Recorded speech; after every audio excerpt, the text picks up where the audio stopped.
télé internet yegg si na Sénégal ku bëgg a xam lan mooy télé internet commandeel sa box Android fële ca Sar Mega IP TV box bi 30 000 francs lay jar abonnement Sartec Mega IP TV 39 500 ngeen am plus de. Bonjour à toutes et à tous, bonjour à tous les suiveurs et à tous les inconditionnels de Grégoire doomu Gaynde Ndiaye warul tiit warul ragal Omar Pène l'a bien dit et c'est bien réel.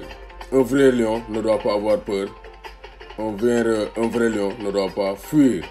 Donc vraiment Omar Pène c'est le grand sponsor de Grégoire Émission donc maa ngi di bëgg bu baax a baax di leen dalal ci direct bi. Donc on va parler de l'équipe nationale du Sénégal hein.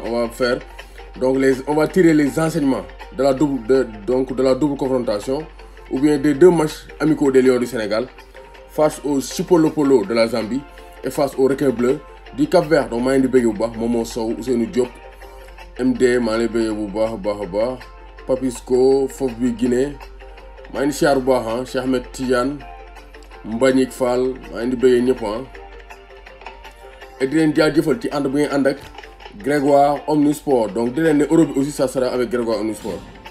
Donc tous les grands événements c'est avec Grégoire Omnisport. Quand c'est important c'est sûr Grégoire Omnisport leer na Dame Guerre maa lay bëgg Bassirou donc moom MMA Astou maa ngi bëggee ñëpp. Voilà, on va parler de l'équipe nationale du Sénégal. Donc gis nañ ne donc à l'issue des deux matchs donc gis nañ ne on peut tirer des enseignements positifs. Voilà, premier enseignement bu ñu tirer mooy Aliou Cissé a réussi à réaliser un exploit. Donc l'exploit d'Aliou Cissé c'est d'avoir aligné un même 11 à l'exception d'Edouard Mendy qui a remplacé Alfred Gomis pendant 2 matchs consécutifs. Donc ça vraiment c'est un exploit de la part d'Aliou Cissé. Donc ça c'est pour dire que Aliou Cissé actuellement muy commencé am ay certitudes par rapport à son 11 de départ. Donc ci loolu la ñuy wax donc li ñu mën a tirer ci leçon mooy 11 de départ Aliou Cissé bi am nañ ci ay mbir yu leer a leer. Donc comme ni ko journal Stade waxee y a des certitudes te loolu d'accord nañ ci. Mendy mooy numéro 1 gardien numéro 1 Edouard Mendy loolu amul sax layam le duo Abdou Diallo Koulibaly donc donne beaucoup d'espoir donc ça c'est très clair. Donc crampon maa lay bëggee. Et ensuite on a Boulaye Dia qui est le Benzema sénégalais. Pourquoi le Benzema sénégalais?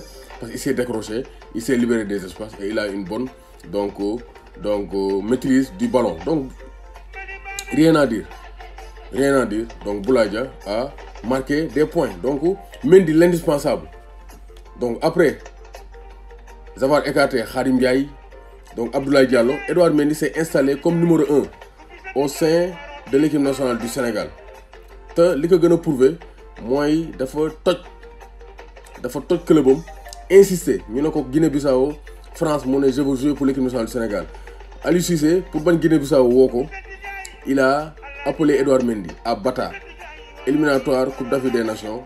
Edouard Mendy réalise éteint sa première sélection en tant que titulaire et depuis lors il n'est plus sorti des buts de l'équipe nationale du Sénégal. Bu nekkul forfait Edouard Mendy est toujours titulaire avec l'équipe nationale du Sénégal. Il a pris la place d'Alfred Gomis mais malheureusement il n'a pas eu la chance de terminer la CAN. Il a donc un peu fatigué donc kii di Edouard Mendy mais quand même Edouard Mendy est devenu une pièce maîtresse et il a prouvé en club.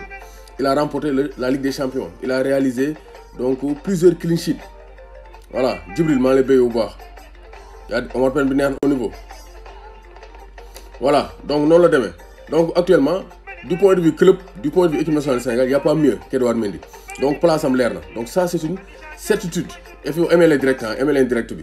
Donc ça c'est une certitude. Donc Omar Diallo ancien gardien des Lions du Sénégal nee na Edouard Mendy est indéniablement le numéro 1. nee loolu amul sax sikki sàkka mooy numéro 1 de l'équipe nationale du Sénégal. Léegi numéro 3 bi la ñuy xool parce que Alfred Gomis aussi c'est un excellent gardien mooy numéro 2. Donc actuellement lan la ñuy xool kan mooy numéro 3. Donc y a Pape Seydou Ndiaye, y a Bingourou Kamara, y a Seny Timothy Dieng. Donc foofu la ñuy xool kan moo war a accompagner donc le duo Gomis Mendy. Sinon Edouard Mendy numéro 1 Alfred Gomis numéro 2 numéro 3 bi nañ xool Seny Timothy Dieng Bingourou Kamara wala Pape Seydou Ndiaye. Donc gis nañ ne au niveau des latéraux Sabaly est le patron à droite. Voilà tey matinale bi la sur Instagram c'est la matinale YouTube mooy guddi gi. Voilà donc Sabaly moi le patron à droite, il vient de rejoindre le Betis Séville, le champion du monde en 2013 U20 de la France. Il a rejoint l'équipe nationale du Sénégal et depuis lors il réalise de très bonnes performances. Eurobi, ça sera sur Grégoire Omnisport. Rien à dire, plateau UBS, des nouveautés avec Grégoire. Donc c'est à noter. Donc côté gauche nak, mu am ay layam parce que donc côté droit Sabaly moo fa ne, ses doublures sont Moussa Wagué blessé, ñu koy ñaan mu wér ak jàmm, et Lamine Gassama, le guerrier d'Aliou Cissé. Sinon côté gauche Saliou Ciss va être bousculé par Balotouré parce que Balotouré bu amee temps de jeu du moromu Saliou Ciss. Saliou Ciss may nañ ko temps, offensivement il est bon mais il est fébrile, day tiit, il manque d'assurance et on n'a pas besoin de joueurs qui tremblent parce que doomu Gana Ndiaye warul tiit warul ragal. Moo tax côté gauche bi donc dina am tuuti ballottage, peut-être dina am joueur yu fël mais avec Aliou Cissé c'est la constance. Voilà.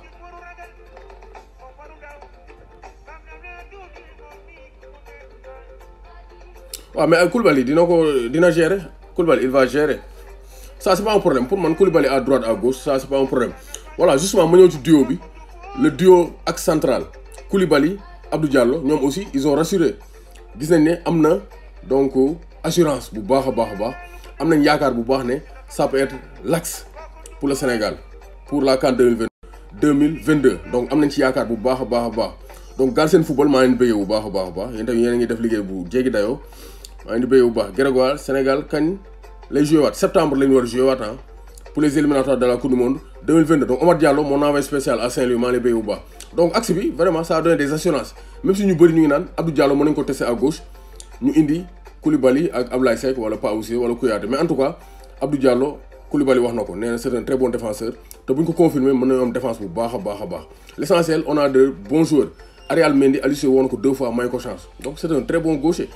Donc il y a latéraux gauche, donc on peut avoir des latéraux qui peuvent tenir la baraque, mais un gauche à gauche et un droitier à droite, comme l'a bien dit donc Cheikh Wade Malé Beyouba, le grand tacticien de ASC Manko Kër Mbaye Fall. Milieu terrain bi gis nañ am na ñaar le tandem donc ouais Maron Gana Gueye Malé Beyouba, Nampalis Gana Gueye ñoom ñaar ils s'entendent déjà donc même si donc système de jeu bi ñu doon joué di jël ballon di sandi di sauter les lignes voilà.